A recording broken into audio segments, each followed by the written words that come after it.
السلام علیکم ورحمۃ اللہ وبرکاتہ۔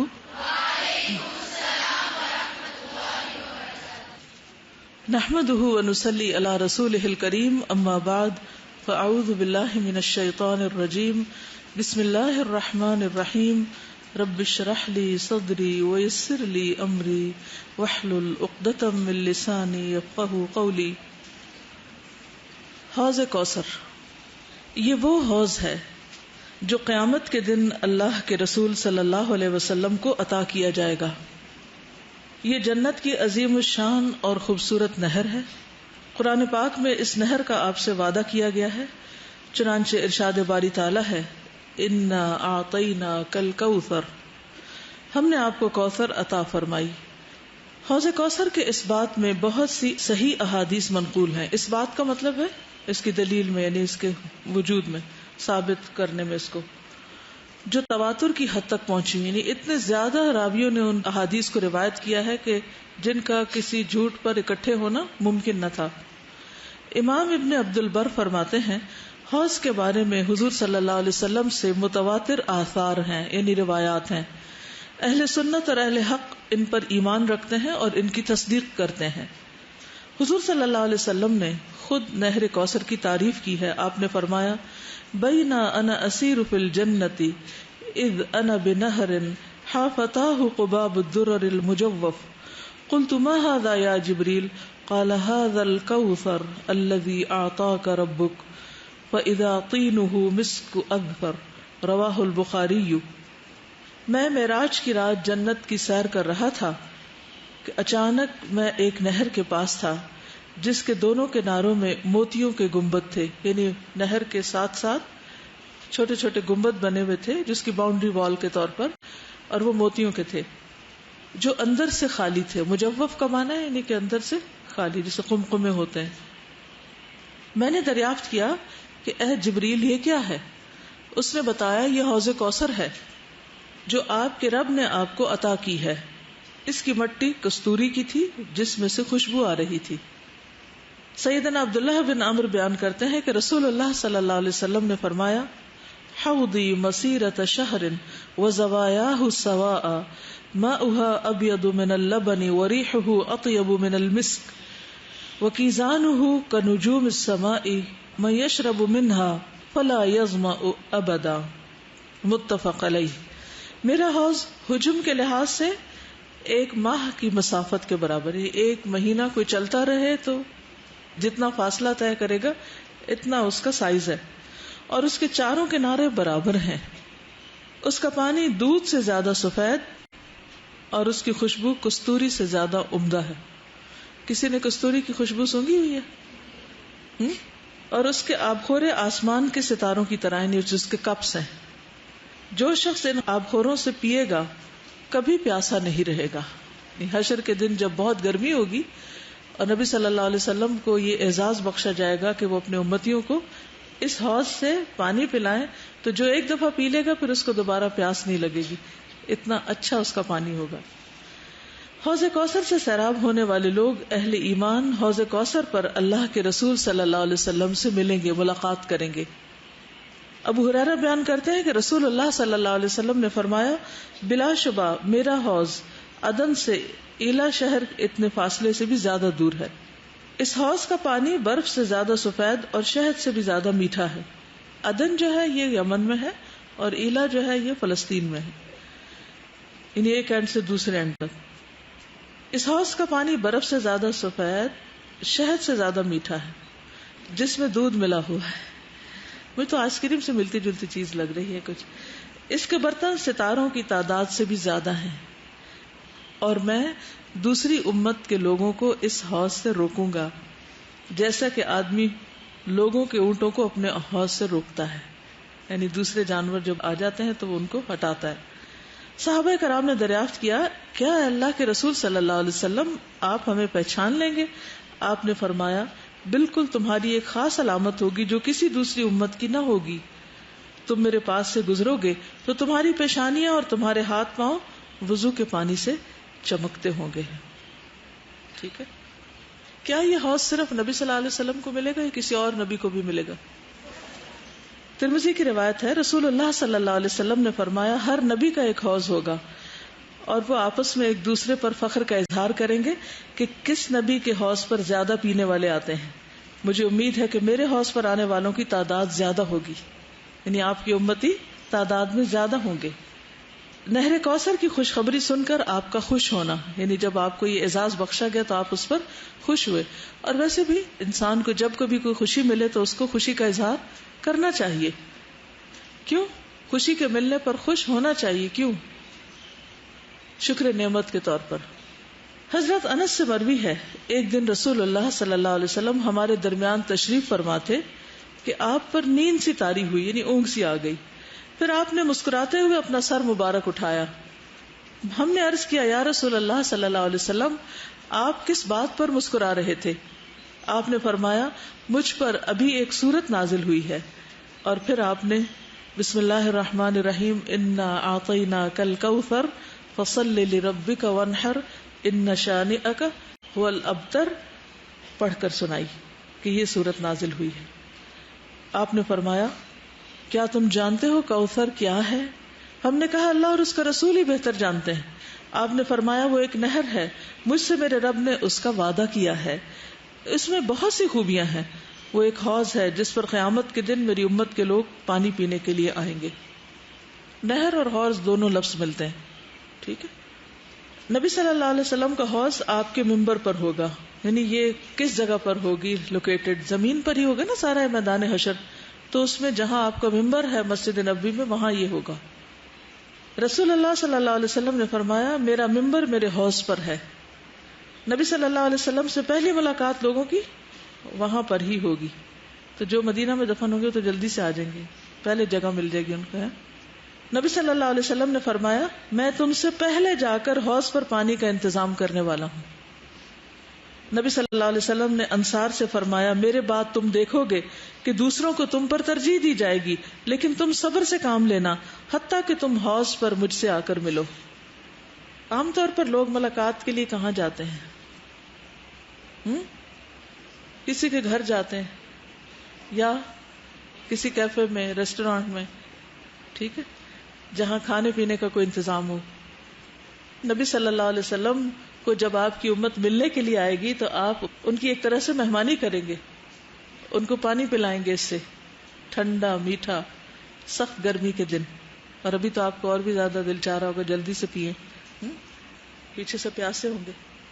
تو ملاقات کے وقت کا ایک حق ہوتا ہے نا، یعنی کسی سے بھی جب ملاقات ہوتی ہے، وہ ایک اور روایت میں آتا ہے نا، جو شخص کسی سے ملے اور پھر وہ کچھ بھی وہاں سے نہ چکھے تو ایسا ہے گویا کسی مردے سے ملاقات کر کے آیا. کیونکہ مردہ کسی کو کچھ آفر نہیں کرتا. تو اور کچھ نہیں تو آنے والوں کو پانی کا ایک گلاس ہی پیش کر دینا چاہیے، یاد رہے گا. اور ویسے بھی آپ کو وہ پانی پلانے کی ایکٹیویٹی ملی تھی، مجھے امید ہے کہ جاری رہی ہوگی. وہ ایک دن کا کام نہیں تھا، وہ اب زندگی بھر کا کام ہے کہ شعوری طور پر پانی پلانا ہے خوشی کے ساتھ. تو اس کا فائدہ کیا ہوگا؟ پھر آپ کو کیا ملے گا؟ دیکھیے، جو عمل ہوتا ہے نا، جزا اسی نوعیت کی ہوتی ہے، اسی قسم کی ہوتی ہے.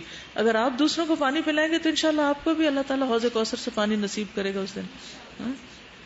حضرت انس سے روایت ہے کہ میں نے نبی صلی اللہ علیہ وسلم سے قیامت کے دن اپنی شفاعت کی درخواست کی کہ آپ پلیز میرے لیے شفاعت کیجیے گا. آپ نے فرمایا، میں کروں گا. میں نے عرض کیا، یا رسول اللہ صلی اللہ علیہ وسلم، میں آپ کو کہاں تلاش کروں؟ یعنی اتنے لوگ ہوں گے، پھر آپ کدھر ہوں گے؟ آپ نے فرمایا، سب سے پہلے مجھے پل صراط پر ڈھونڈنا. میں نے عرض کیا، اگر میں آپ کو پل صراط پر نہ پاؤں؟ آپ نے فرمایا، پھر مجھے میزان کے پاس تلاش کرنا. میں نے عرض کیا، وہاں بھی نہ ہوں؟ آپ نے فرمایا، پھر حوض کوثر پر دیکھ لینا، کیونکہ میں ان 3 جگہوں کے علاوہ کہیں نہیں جاؤں گا. مسند احمد کی روایت. نبی صلی اللہ علیہ وسلم کا حوض میں آنے والے نالے سے پانی پینا، یعنی جو حوض میں آ کے گرے گا. فرمایا، میں امید رکھتا ہوں اللہ تعالیٰ مجھے نالے کے پانی پر وارد فرمائے گا اور میں اس سے پیوں گا. لوگ حوض سے پئیں گے اور آپ اس سے پئیں گے اور وہ پانی حوض میں آ رہا ہوگا. تو ایک طرح سے آپ کے پینے کا اثر بھی اس میں شامل ہوگا. حوض کوثر کی وسعت. نبی صلی اللہ علیہ وسلم نے فرمایا، میرے حوض کے دونوں کناروں کا درمیانی فاصلہ اتنا ہے جیسے مدینہ اور صنعاء. صنعاء کہاں ہے؟ یمن میں. نبی صلی اللہ علیہ وسلم نے فرمایا تمہارے آگے ایسا حوض ہے جو جربا اور ادرح کے درمیانی فاصلے جتنا بڑا ہے. اب ان دو لوکیشنز کا نہیں پتا چلا لیکن اسی قسم کی ہوں گی، جیسے عدن اور ایلا کی بات ہوئی یا صنع اور مدینہ کی بات ہوئی. ایک اور روایت میں ہے عبید اللہ نے نافع سے مقام جربا اور ازرہ کے بارے میں پوچھا تو انہوں نے کہا شام میں 2 بستیاں، لیکن اب پتہ نہیں ہیں یا نہیں، اللہ عالم. اور ان دونوں بستیوں کے درمیان 3 رات کی مسافت کا فاصلہ ہے. 3 رات اگر کوئی سفر کرے پیدل چل کے مثلا تو جتنا فاصلہ طے کرے گا اتنا بڑا ہے یہ. پھر یہ ہے کہ یہ خوبصورت بھی ہوگا. دنیا میں تو اگر آپ کسی حوض پر جائیں تو عموماً کس قسم کے حوض ہوتے ہیں؟ کبھی گئے ہیں؟ کبھی حوض دیکھا ہے؟ کہاں دیکھا ہے؟ وزیر خان ماسک کے وضو والے ایریے کے پاس ہے. بچپن میں ہم جس مسجد میں پڑھتے تھے اس میں بھی حوض تھا اور اس میں مچھلیاں بھی ہوتی تھی، تو بچے بہت شوق سے پھر جاتے تھے مسجد. انٹر ہوتے ہی وہاں حوض اور مچھلیاں اور ایک بہت خوبصورت پھولوں کی بیل. عموماً یہ ہوتا ہے کہ جیسے دینی ادارے یا دینی جگہ ہوتی ہے تو وہاں اس کی بیوٹیفیکیشن کا اتنا خیال نہیں رکھا جاتا، لیکن قدیم زمانے میں اس پر بھی کافی توجہ کی گئی. فیصل مسجد میں بھی ایک حوض ہے، فاؤنٹین ہے. فاؤنٹین کے علاوہ بھی ایک ہے، مجھے یاد پڑتا پچھلی طرف پہاڑ کی سائڈ پر. اور ویسے حوض کا پتہ ہے کہ وہ ہوتا کیا ہے؟ نہیں پتا. پونڈ ایک سوئمنگ پول ہوتا ہے نا، اس سے ملتا جلتا ہی ہوتا ہے لیکن ذرا ڈفرنٹ ہوتا ہے. تو ذرا اپنے کاموں میں لکھ لیجئے کہ کسی حوض کا وزٹ کرنا ہے، کہیں بھی پوچھیں کہاں ہے آس پاس. عموماً یہ ہوتا ہے کہ حوض میں چونکہ پانی کھڑا رہتا ہے تو بعض اوقات اس میں کائی لگ جاتی ہے، خوبصورتی کا اہتمام نہیں ہوتا، اسمیل آنے لگتی ہے، پانی جمع رہتا ہے تو. لیکن نبی صلی اللہ علیہ وسلم کا حوض ایسا نہیں ہوگا. نبی صلی اللہ علیہ وسلم نے فرمایا مجھے کوثر عطا کی گئی، وہ ایک نہر ہے جو سطح زمین کے اوپر بہتی ہے، یعنی ڈیپ نہیں ہے. میں نے اپنا ہاتھ اس کی مٹی میں ڈالا تو دیکھا وہ خالص کستوری کی تھی، اس کی کنکریاں موتی تھے، اس کے دونوں کنارے موتیوں کے برجوں کے بنے ہوئے تھے جن کے آر پار نظر نہیں جاتی، یعنی چھوٹے چھوٹے کمکمے سے جیسے بجلی کے وہ نہیں لٹک رہے ہوتے بعض اوقات. فرمایا میرے حوض میں 2 پرنالے ہیں جو جنت سے پھوٹتے ہیں، ایک چاندی کا ہے ایک سونے کا ہے. فرمایا اس حوض میں 2 پرنالے اوپر سے گر رہے ہوں گے جو اس کو جنت سے پانی پہنچاتے ہوں گے. نبی صلی اللہ علیہ وسلم نے فرمایا حوض کوثر پر سونے چاندی کے آب پورے ہوں گے، یعنی جو کپس ہوں گے. کتنا اعزاز ہے وہاں پہنچنے والوں کا. یہ بھی تو ہو سکتا تھا نا کہ کچھ بھی پانی مل جائے، کہیں سے بھی مل جائے. ابو ذر رضی اللہ عنہ کہتے ہیں کہ میں نے عرض کیا یا رسول اللہ صلی اللہ علیہ وسلم حوض کے برتن کس طرح کے ہوں گے؟ آپ نے فرمایا اس ذات کی قسم جس کے ہاتھ میں میری جان ہے، اس کے برتن آسمان کے ستاروں سے بھی زیادہ ہوں گے، اور ستارے بھی ایسی اندھیری رات کے جس میں بادل بالکل نہ ہوں. پھر وہ برتن جنت کے برتنوں میں سے ہیں، وہاں سے لا کے رکھے ہوئے ہوں گے. حوض کی خوبصورتی پر صحابہ کا تکبیر کہنا. ایک دیہاتی رسول اللہ صلی اللہ علیہ وسلم کے سامنے کھڑا ہو کر کہنے لگا آپ کا وہ حوض جس کے متعلق آپ بیان کرتے ہیں وہ کیا ہے؟ فرمایا اس کی لمبائی اتنی ہے جتنی صنع اور بصرہ کے درمیان ہے، پھر اللہ تعالیٰ اس میں ایک نالے کے ساتھ میری مدد کرے گا، کسی انسان کو پتہ نہ چلے گا کہ اس کے دونوں کنارے کس چیز کے ساتھ بنائے گئے ہیں. یعنی اتنے نرالے اور انوکھے ہوں گے، دنیا میں کسی فن تعمیر میں ایسی کوئی چیز نہیں ہے. تو عمر رضی اللہ عنہ نے یہ سن کر اللہ اکبر کہا. ٹھیک ہے کہ ساری بڑائی اللہ کے لیے ہے جس نے یہ سب کچھ بنایا. کستوری مسک، شابش، اچھا کیا. جو بات سمجھ نہ آئے سوال کیا کیجیے، کیونکہ مجھے یہ نہیں معلوم ہوتا کہ کون سی چیزیں آپ کے لیے بالکل نہیں. مسک. حوض کوثر کے پانی کی خوبیاں. آپ صلی اللہ علیہ وسلم سے حوض کوثر کے بارے میں پوچھا گیا تو آپ نے فرمایا اس کا پانی دودھ سے زیادہ سفید ہے اور برف سے زیادہ ٹھنڈا، شہد سے زیادہ میٹھا، مشک سے زیادہ خوشبودار. یعنی خوشبو بھی ہوگی، ذائقہ بھی ہوگا، رنگ بھی ہوگا اور برتن بھی اچھا ہوگا، اور جس جگہ سے وہ آ رہا ہوگا وہ بھی خوبصورت ہوگا. جو ایک گھونٹ پی لے گا وہ کبھی پیاسا نہ ہوگا، اور اس کے چہرے کا رنگ کبھی سیاہ نہ ہوگا جس کو وہ مل جائے گا، یعنی پی کر اس کا چہرہ چمک جائے گا. پھر وہاں پرندے بھی ہوں گے. انس بن مالک کہتے ہیں کہ رسول اللہ صلی اللہ علیہ وسلم سے سوال کیا گیا حوض کوثر کیا ہے؟ آپ نے فرمایا جنت میں ایک نہر ہے جو اللہ تعالیٰ نے مجھے عطا کی، اس میں ایسے پرندے ہیں جن کی گردنیں اونٹنیوں کی گردنوں کی طرح ہیں. جہاں پانی ہوتا ہے وہاں پرندے ہوتے ہیں نا، ہاں؟ تو وہاں پرندے بھی ہوں گے. حضرت عمر نے کہا وہ تو بڑے موٹے تازے پرندے ہوں گے. آپ نے فرمایا ان کو کھانا اس سے بھی زیادہ خوشگوار ہوگا. تو اس سے پتہ چلتا ہے ہو سکتا ہے کہ یہ حشر کے دن لوگوں کو پانی کے علاوہ کچھ کھانے کو بھی ملے، اور اس پر کثیر تعداد میں لوگ آئیں گے. زید بن ارقم سے روایت ہے کہ ہم لوگ رسول اللہ صلی اللہ علیہ وسلم کے ساتھ ایک سفر میں تھے، بس ہم نے ایک جگہ پڑاؤ ڈالا. آپ نے فرمایا تم ان لوگوں کا 1,00,000واں حصہ بھی نہیں جو میرے پاس حوض کوثر پہ آئیں گے. یعنی لشکر جا رہا تو آپ نے فرمایا تم اس کا 1,00,000واں حصہ بھی نہیں، یعنی بہت تھوڑے ہو. امرہ بن مرہ کہتے ہیں میں نے زید سے کہا آپ لوگ اس دن کتنے تھے؟ انہوں نے کہا 700 یا 800. پھر وہ لوگ پسندیدہ ہوں گے. خولہ بنت حکیم سے مروی ہے کہ ایک مرتبہ میں نے کہا یا رسول اللہ صلی اللہ علیہ وسلم کیا آپ کا حوض ہوگا؟ انا لک حوضا، آپ نے فرمایا ہاں. قال نعم. اور اس حوض پر میرے پاس آنے والوں میں سب سے پسندیدہ لوگ تمہاری قوم کے لوگ ہوں گے، یعنی مہاجرین. پھر فقراء مہاجرین. نبی صلی اللہ علیہ وسلم نے فرمایا حوض کوثر پر آنے والوں میں اکثریت فقراء مہاجرین کی ہوگی جو پراگندہ بالوں والے، میلے کپڑوں والے ہیں. وہ آسودہ حال عورتوں سے شادی نہیں کرتے، بند دروازے ان کے لیے نہیں کھولے جاتے، وہ اپنی ذمہ داریاں ادا کرتے ہیں لیکن ان کے حقوق پورے نہیں کیے جاتے، لیکن اس کے باوجود وہ صبر کرتے ہیں. اگر ہمیں دنیا میں کسی جگہ کسی وجہ سے کوئی تکلیف پیش آ جائے تو ہمارا رویہ کیا ہوتا ہے؟ ان لوگوں پہ یہ ساری پریشانیاں کیوں آئی ہوئی تھی؟ ان کے کاروبار چلے گئے، ان کے رشتہ دار چلے گئے، ان کے گھر بار چلے گئے، تو یہ سب کچھ کیوں ہوا تھا ان کے ساتھ؟ کیا وہ شروع سے ہی ایسے تھے؟ کچھ تو شروع سے بھی تھے، کیونکہ مکہ میں جو لوگ ابتدا میں مسلمان ہوئے وہ معاشی طور پر بہت سٹرونگ نہیں تھے، لیکن سب ایسے نہیں تھے، کچھ سٹرونگ بھی تھے. لیکن ان کا یہ حال کیوں ہوا؟ جی ہاں، دین کے راستے میں ان کی قربانیاں اتنی تھی کہ دنیا بنانے کے لیے وقت ہی نہیں تھا، اور نہ انہوں نے اس پر توجہ کی، وہ اپنے مقصد پر ہی لگے رہے. تو نتیجہ کیا ہوا کہ دنیا میں بہرحال انہیں کوئی سٹیٹس اس طرح نہیں ملا، لیکن یہ نہیں ہوگا کہ اللہ تعالیٰ قیامت کے دن انہیں محروم کر دے. تو کبھی کسی کا ظاہری حال دیکھ کر یہ نہیں سوچنا چاہیے کہ یہ دنیا میں اس حال میں ہے تو آگے بھی اس کا نعوذ باللہ یہی ہوگا حال. کوئی نہیں جانتا کہ کس کا ایمان کتنا ہے اور کس کے ساتھ اللہ تعالیٰ کیسا معاملہ کرنے والا ہے. لیکن شرط ہے صبر اور شکر، کیونکہ بہت سے لوگ جب ان پہ کوئی تکلیف آتی ہے تو اس کا رونا بہت روتے ہیں، ہر بات بے بات پر اس کا ذکر کرتے ہیں. پھر ان کی ایسی عادت بن جاتی ہے ناشکری کی کہ اگر ان کو کچھ ملے بھی تب بھی وہ شکر نہیں کرتے، پھر بھی ناشکری میں رہتے ہیں. اللہ کی راہ کے مجاہد اور شہید.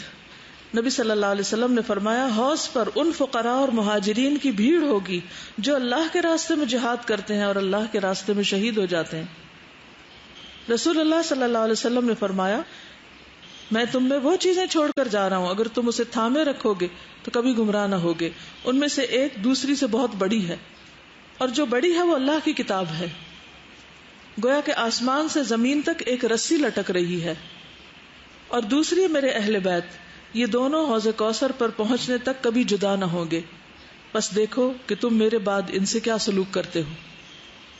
ٹھیک ہے، تو یہاں اس حدیث میں بھی اللہ کی کتاب کو کیا قرار دیا گیا؟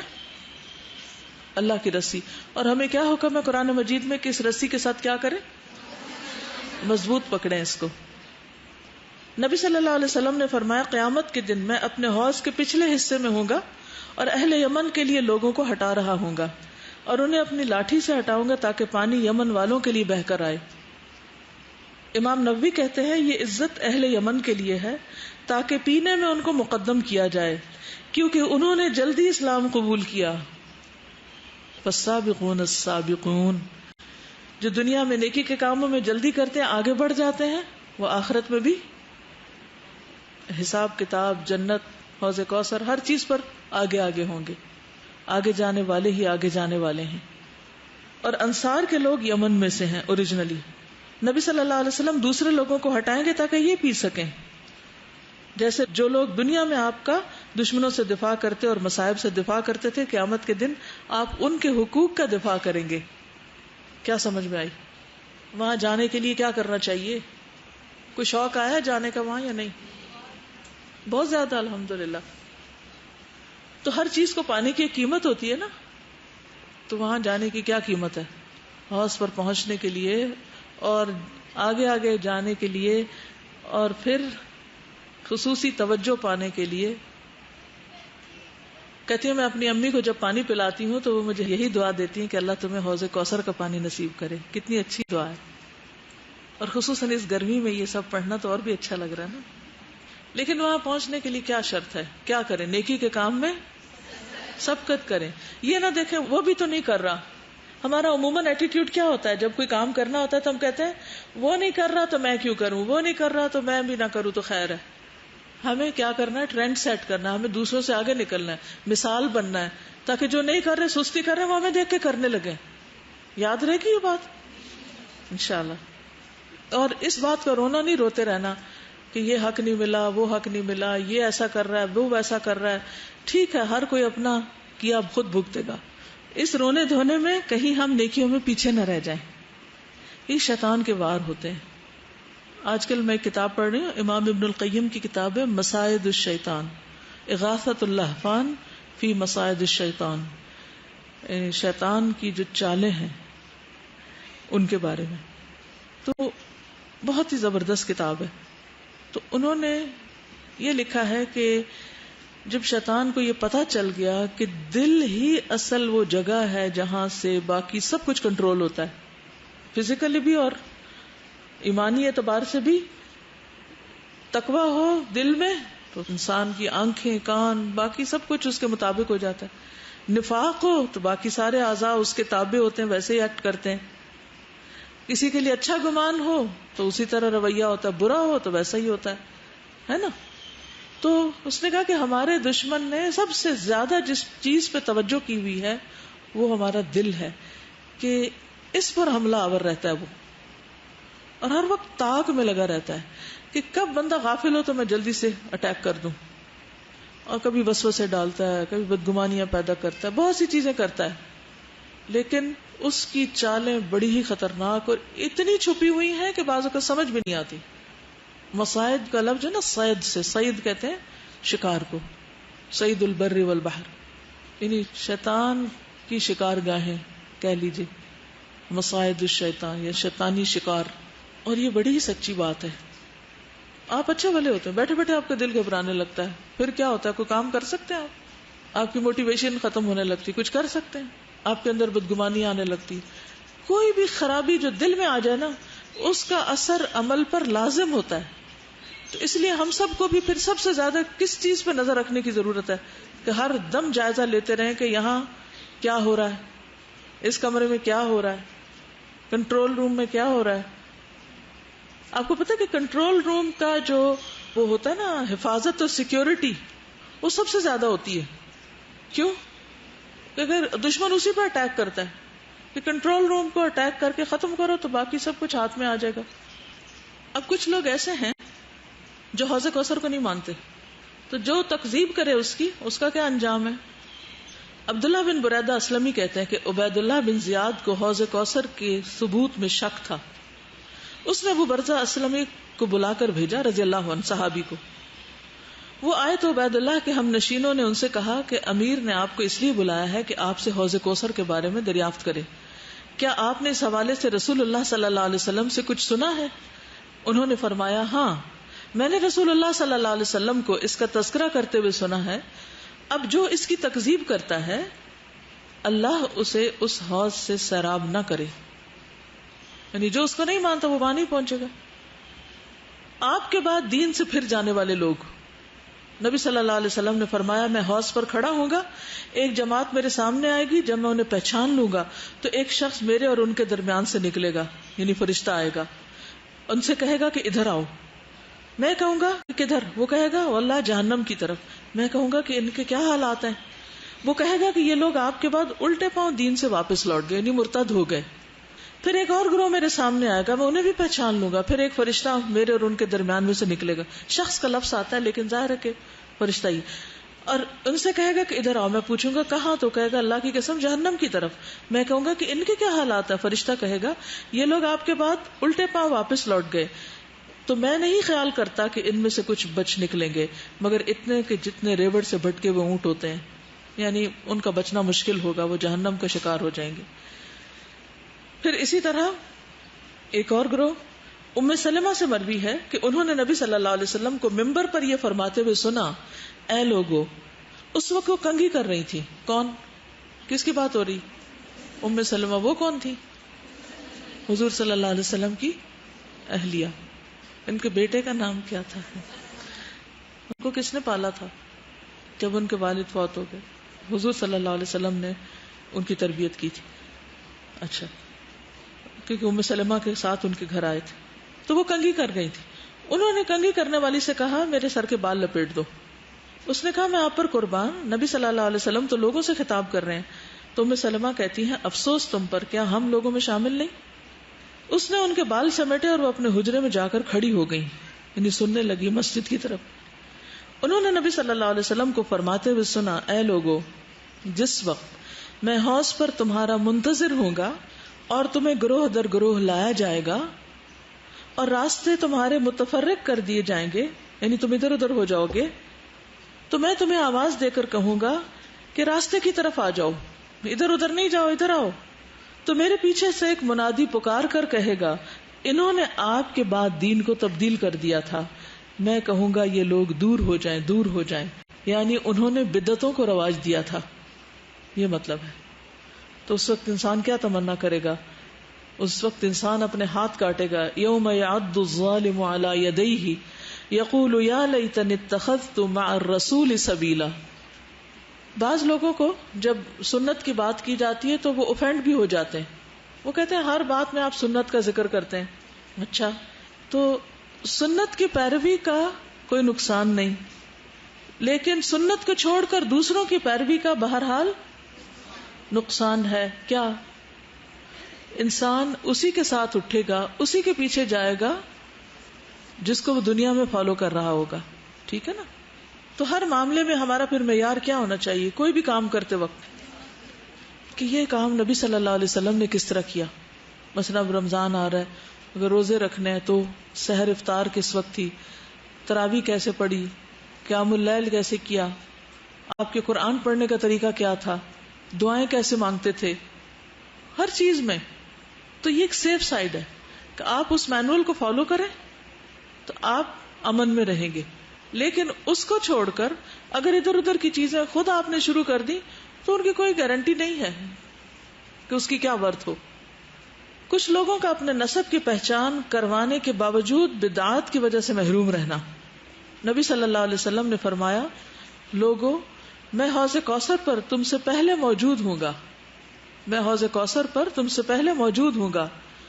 جب تم وہاں پہنچو گے تو ایک آدمی کہے گا یا رسول اللہ صلی اللہ علیہ وسلم میں فلاں بن فلاں ہوں، دوسرا کہے گا میں فلاں بن فلاں ہوں، فلاں کی نسل سے ہوں، فلاں کی اولاد ہوں. میں انہیں جواب دوں گا تمہارا نسب تو مجھے معلوم ہو گیا، لیکن میرے بعد تم نے دین میں بدعات ایجاد کر لی تھی اور تم الٹے پاؤں پھر گئے تھے. اس وجہ سے اب حسب نسب تمہارے یہاں کسی کام نہیں آئے گا. تو کیا کرنا چاہیے؟ والدین کے طریقوں کی پیروی کرنی چاہیے؟ نہیں، اللہ یہ کہ وہ بھی نبی کے طریقے پر ہوں، پھر ٹھیک ہے. جیسے یوسف علیہ السلام نے کہا تھا نا، ترکت ملت قوم لا یؤمنون باللہ والیوم الاخر اور واتبعت ملت آبائی. تو انہوں نے اپنے آبا و اجداد کی ملت یا طریقے کی پیروی کی. تو کیوں کی اس طریقے کی پیروی؟ کیونکہ وہ انبیاء تھے، ان کے آبا و اجداد کوئی عام لوگ نہیں تھے. اگر ہمارے آبا و اجداد سنت کی پیروی کر رہے ہیں تو ہم ٹھیک ہے ان سے بہت سی چیزیں سیکھ سکتے ہیں، لیکن اگر وہ بھی سنت کی پیروی نہیں کر رہے تو ہمیں پھر یہ دیکھنا ہوگا کہ محمد صلی اللہ علیہ وسلم نے کیا کیا، کیونکہ یہ ہماری ایمان کا تقاضا ہے نا. کیا کہ ہم آپ کو اپنے والدین اور اولاد اور سب انسانوں سے زیادہ محبوب جانیں. واضح؟ پھر نبی صلی اللہ علیہ وسلم کا کچھ لوگوں کے بارے میں جھگڑا کرنا مگر مغلوب ہو جانا. رسول اللہ صلی اللہ علیہ وسلم نے فرمایا، میں حوض پر تمہارے پیش خیمہ ہوگا، یعنی تم سے آگے ہوگا، اور کچھ لوگوں کی خاطر مجھے جھگڑنا پڑے گا. پھر میں ان پر مغلوب کر دیا جاؤں گا. پھر میں عرض کروں گا یہ تو میرے ساتھی ہیں، یہ تو میرے ساتھی ہیں. تو جواب میں مجھ سے فرمایا جائے گا آپ نہیں جانتے انہوں نے آپ کے بعد کیا کیا ایجادات کر لی، نئے نئے طریقے نکال لیے دین میں. پھر منافقین محروم ہو جائیں گے جو دنیا میں آپ کے ساتھ تھے لیکن دل کے کھوٹے تھے، ان کے اندر اخلاص نہیں تھا. فرمایا صحیح مسلم کی روایت ہے حوض کوثر پر کچھ ایسے آدمی آئیں گے جو دنیا میں میرے ساتھ رہے، یہاں تک کہ جب میں ان کو دیکھوں گا اور ان کو میرے سامنے کیا جائے گا اور وہ مجھ سے دور کھینچ لیے جائیں گے. کیونکہ منافقین آپ کی مجلسوں میں بیٹھتے تھے، آتے تھے، جاتے تھے، میل ملاقات تھی، لین دین تھا ان سے، لیکن چونکہ ان کے اندر اخلاص نہیں تھا، وہ سچے نہیں تھے، سنسیئر نہیں تھے آپ سے، لہذا وہ آپ سے دور کر دیے جائیں گے. پھر اسی طرح جھوٹ کا ساتھ دینے والے اور ظلم پر تعاون کرنے والوں کی محرومی. کعب رضی اللہ عنہ سے مروی ہے کہ ایک مرتبہ رسول اللہ صلی اللہ علیہ وسلم ہمارے پاس تشریف لائے. ہم 9 آدمی تھے اور ہمارے درمیان چمڑے کا ایک تکیہ پڑا ہوا تھا. آپ نے فرمایا میرے بعد کچھ ایسے امراء بھی آئیں گے جو جھوٹ سے کام لیں گے اور ظلم کریں گے، سو جو آدمی ان کے پاس جا کر ان کے جھوٹ کو سچ قرار دے گا اور ظلم پر ان کی مدد کرے گا اس کا مجھ سے اور میرا اس سے کوئی تعلق نہیں، اور وہ میرے پاس حوض کوثر پر بھی نہیں آئیں گے. اور جو شخص ان کے جھوٹ کی تصدیق نہ کرے اور ظلم پر ان کی مدد نہ کرے تو وہ مجھ سے ہے اور میں اس سے ہوں، اور وہ میرے پاس حوض کوثر پر بھی آ سکے گا. تو کبھی بھی ظلم پر کسی کا ساتھ نہیں دینا چاہیے، بلکہ ظالم اور مظلوم دونوں کی مدد کر کے انہیں ظلم سے روکنا چاہیے. کچھ لوگ برتن مشکیزیں بھی لائیں گے لیکن اس میں سے کچھ بھی نہ پی سکیں گے، محروم رہیں گے. جابر سے مروی ہے رضی اللہ عنہ کہ انہوں نے نبی صلی اللہ علیہ وسلم کو یہ فرماتے ہوئے سنا کہ میں تم سے پہلے وہاں موجود ہوں گا، یعنی حوض پر. اگر تم مجھے نہ دیکھ سکو تو میں حوض کوثر پر ہوں گا کہ ایلا سے مکہ مکرمہ تک کی درمیانی مسافت کا حوض ہوگا، اور ان قریب کئی مرد اور عورت مشکیزیں اور برتن لے کر آئیں گے لیکن اس میں سے کچھ بھی نہ پی سکیں گے، اس میں سے کچھ بھی نہ پی سکیں گے. اس سے کیا پتا چلا، کیا سیکھا آپ نے؟ پہلے دیکھا تھا نا کہ کیا کیا کرنا ہے، اگر حوض کوثر پہ جانا ہے تو کیا کرنا چاہیے، اور پھر یہ کہ کیا نہیں کرنا چاہیے کہ وہاں جا کر بھی محرومی نہ ہو، وہاں جا کر بھی کہیں کچھ پا نہ سکیں. منافقت سے بچنا ہے اور ظالم کی مدد نہ کرے، جھوٹ کا ساتھ نہیں دینا. اگر ہمارے آباء و اجداد سنت کے مطابق کام نہیں کرتے تو ان کی پیروی نہیں کرنی. حوض کوثر سے محروم لوگ. سہل بیان کرتے ہیں کہ رسول اللہ صلی اللہ علیہ وسلم نے فرمایا بے شک میں حوض کوثر پر تم سے پہلے موجود ہوں گا، جو شخص میرے پاس سے گزرے گا وہ اس سے پہلے پیے گا، اور جو شخص اس سے پیے گا وہ کبھی پیاسا نہ رہے گا. مجھ پر کچھ لوگ پیش ہوں گے جنہیں میں پہچانتا ہوں اور وہ مجھے پہچانتے ہیں. بعد ازاں میرے اور ان کے درمیان کوئی شے حائل کر دی جائے گی، میں کہوں گا یہ تو میرے امتی ہیں، چنانچہ کہا جائے گا کہ آپ نہیں جانتے انہوں نے آپ کے بعد کیا کیا بدعتیں ایجاد کی. آپ نے فرمایا میں کہوں گا کہ وہ لوگ دور ہو جائیں، دور ہو جائیں جنہوں نے میرے بعد دین میں تبدیلی کی. اچھا یہ بتائیے کہ دین میں تبدیلی کیوں نہیں کرنی چاہیے؟ اگرچہ ہم بدعت کا پورا ٹاپک پڑھ چکے ہیں، لیکن تبدیلی کیوں نہیں کرنی چاہیے؟ دین مکمل ہو چکا ہے، نبی صلی اللہ علیہ وسلم نے کوئی چیز چھپائی نہیں ہے، پورے کا پورا ہمیں پہنچا دیا ہے. تو اب ان کا طریقہ چھوڑ کے اپنا طریقہ ایجاد کر لینا یہ بہت زیادتی کی بات ہے. ٹھیک ہے نا، خود سے کچھ نہیں کر سکتے، ہمیں اختیار ہی نہیں. اللہ اور رسول پر ایمان کے خلاف ہے، ہمیں اس کا حق ہی نہیں دیا گیا. ٹھیک ہے، پچھلی قومیں اسی وجہ سے تباہ ہوئی اور ان پر اللہ کی ناراضگی ہوئی کہ انہوں نے اپنی کتابوں تک کو تبدیل کر دیا تھا. ٹھیک ہے نا، ہماری کتاب تو تبدیل ہو ہی نہیں سکتی، لیکن لوگ کہاں کوشش کرتے ہیں تبدیلی کی؟ سنت میں، تو اس کی بھی اجازت نہیں ہے. چلیے